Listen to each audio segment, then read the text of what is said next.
Hello students, welcome back to our YouTube channel Madhunima Online Tutorial Classes.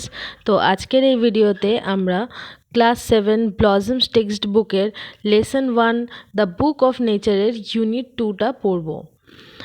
আর তোমাদের এর আগে যে ভিডিওটা দেওয়া হয়েছিল তো সেখানে তোমাদের ব্লজমস টেক্সট বইয়ের লেসন 1 দ্য বুক অফ নেচারে ইউনিট 1টা পড়ানো হয়েছে এবং তার সাথে যে অ্যাক্টিভিটি ছিল অ্যাক্টিভিটি 1, অ্যাক্টিভিটি 2, অ্যাক্টিভিটি 3 আর অ্যাক্টিভিটি 4 সেটাও সলভ করে দেওয়া হয়েছে। তো ভিডিওটা শুরু করার আগে তোমাদেরকে একটা রিকোয়েস্ট জানাচ্ছি যে তোমাদের যদি ভিডিওটা ভালো লেগে থাকে তাহলে ভিডিওটাকে অবশ্যই একটা লাইক করবে, চ্যানেলটাকে সাবস্ক্রাইব করবে এবং সাবস্ক্রাইবের পাশে থাকা বেল বাটনটাকে প্রেস করে অল করে দেবে, যাতে আমি যখনই কোনো ভিডিও আপলোড করি সেটার নোটিফিকেশন তোমরা পেয়ে যাও। তাহলে চলো দেরি না করে শুরু করা যাক। তাহলে দেখো ইউনিট 2তে আমাদের কি বলা হয়েছে, বলছে you read history in books, মানে তুমি বইতে ইতিহাস পড়েছো। But in old times when men did not exist surely no books could have been written. তার মানে কিন্তু প্রাচীনকালে যখন কোনো মানুষের অস্তিত্বই ছিল না তখন কোনো বইও লেখা হয়নি। How then can we find out what happened then, তাহলে তখন কি ঘটেছিল সেটা আমরা কিভাবে জানব? We can not merely sit down and imagine everything. এর মানে কি, যে আমরা কেবল বসে থেকে সব কিছু কল্পনা করে নিতে পারি না। This would be interesting for we could imagine anything we wanted to and would thus make up the most beautiful fairy tales. এর মানে হচ্ছে যে এইটা খুব আকর্ষণীয় ব্যাপার যে আমাদের চাওয়া থেকে তৈরি কল্পনা সুন্দর সুন্দর রূপকথার গল্পের জন্ম দিয়েছে, তাই তো? But this need not be true as it would not be based on any facts that we had seen. কিন্তু তা সত্য নয়, কারণ তা আমাদের পর্যবেক্ষণের উপর নির্ভর করে তৈরি হয়নি। বুঝতে পারছ? এরপর দেখো বলেছে but although we have no books written in those far off days, মানে সেই সময় বা প্রাচীনকালের আমাদের কাছে যদিও কোনো বই লেখা নেই, কিন্তু fortunately we have some things which tell us a great deal as well as almost as a book would. তার মানে সৌভাগ্যক্রমে আমাদের কাছে কিন্তু এমন কিছু জিনিস আছে যা আমাদের সেই সব দিনের সম্পর্কে একটি বইয়ের মতো বলবে, ঠিক আছে? We have rocks and mountains and seas and stars and rivers and deserts and fossils of old animals. তো কি বলছে যে আমাদের কাছে কি কি আছে? আমাদের কাছে আছে পাহাড়, সমুদ্র, নদী, মরুভূমি, তারপর এবং পুরনো প্রাণীদের যে জীবাশ্ম, ফসিলস মানে হচ্ছে জীবাশ্ম, সেগুলো কি করছে, সেগুলো কিন্তু আমাদের বই থাকার না থাকা সত্ত্বেও তখনকার আমাদের কিন্তু এই ইনফরমেশনগুলো দিচ্ছে যে কিভাবে আমাদের নেচার গঠিত হয়েছে, ঠিক আছে? These and other like things are our books for the Earth's early story.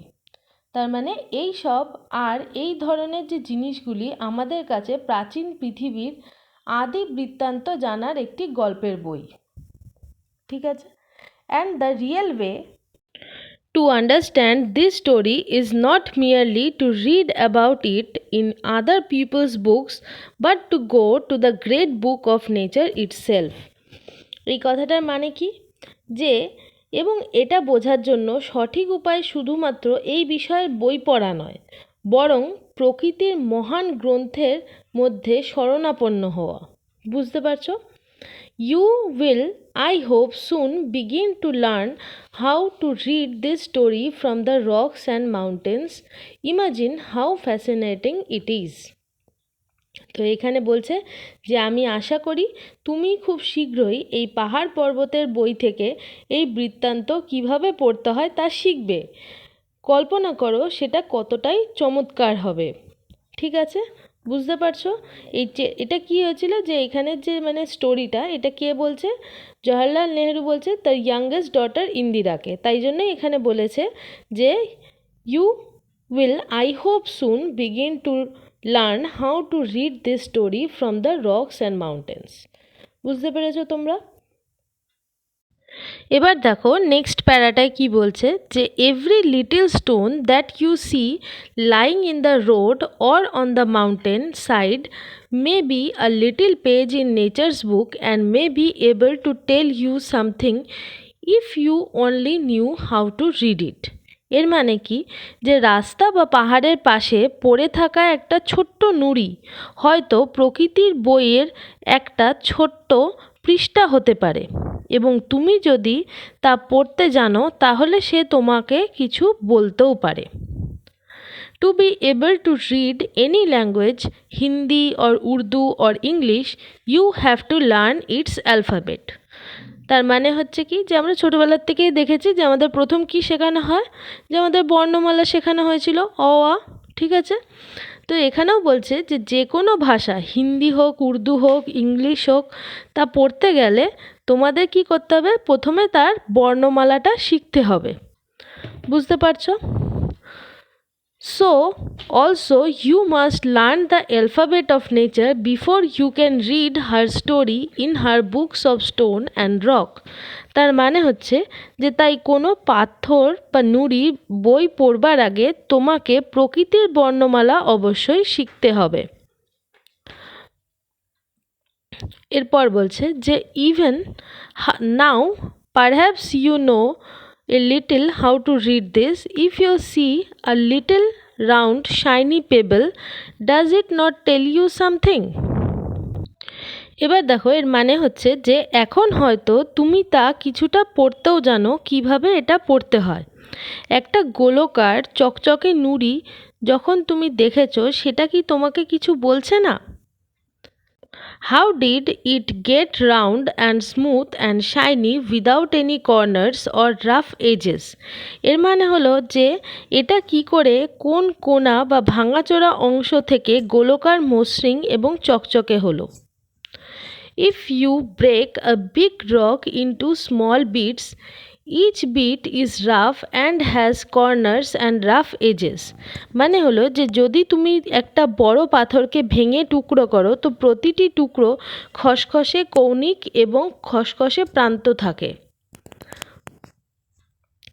It is not at all like a round smooth pebble.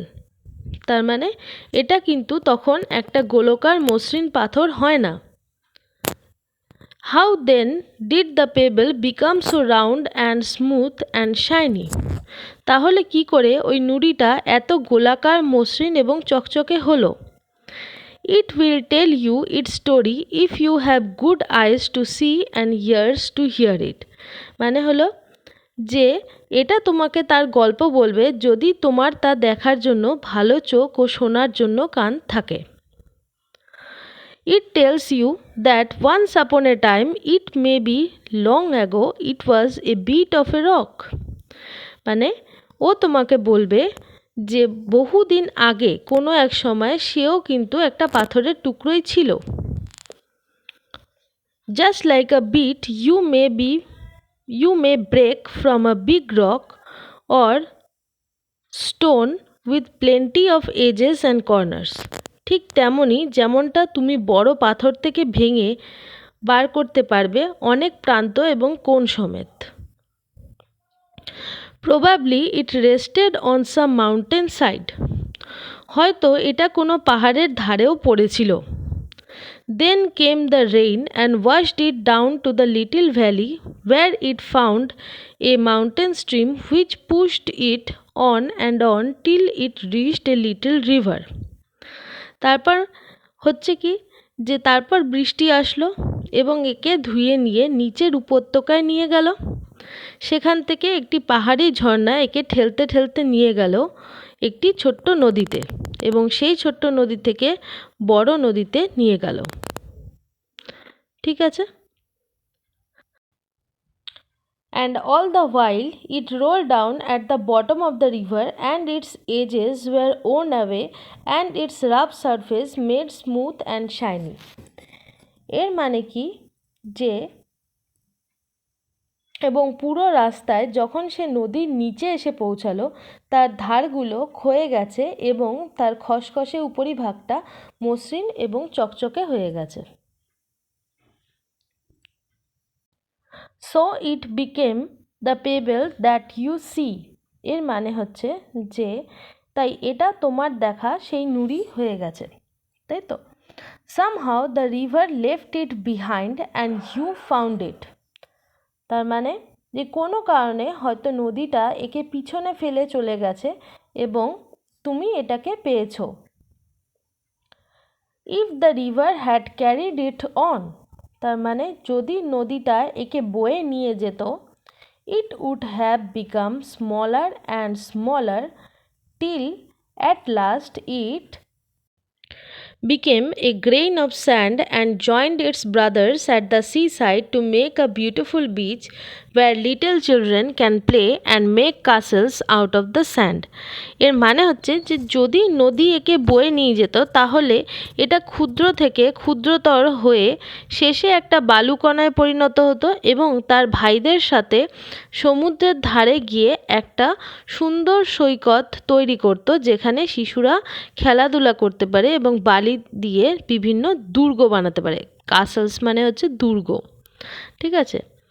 তারপরে দেখো বলা আছে যে if a little pebble can tell you so much, মানে হচ্ছে যদি একটা ছোট্ট নুড়ি তোমাকে এত কথা বলতে পারে, how much more can we learn from all the rocks and mountains and the many other things we see around us, তাহলে আমাদের চারপাশের সমস্ত পাহাড় পর্বত অন্যান্য জিনিস দেখি তাদেরকে থেকে আমরা কত বেশি শিখতে পারবো।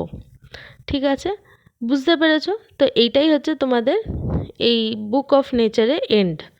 ওকে, তারপরে দেখো তোমাদের একটা ওয়ার্ড নেস্ট বলে দেওয়া আছে। এখানে দেখো একটা ইয়েলো বক্সের মধ্যে কিছু মিনিং দেওয়া আছে, কিছু কথা যেগুলো নাকি তোমাদের এই ওয়ার্ডসগুলো কী হয়েছিল তোমাদের মানে টেক্সটে পড়ানো হয়েছে। ঠিক আছে, তো দেখো ফ্যাসিনেটিং এর মানে হচ্ছে কি ভেরি ইন্টারেস্টিং, মানে হচ্ছে খুবই আকর্ষণীয়। ঠিক আছে, তারপরে দেখো পেবেল, পেবেল কথার মানে হচ্ছে স্মল পিস অফ স্টোন, মানে ছোট্ট একটি পাথর বা নুড়ি। ঠিক আছে, কাসলস, কাসলস মানে কি হয় ফোর্টস, মানে হচ্ছে কি দুর্গ।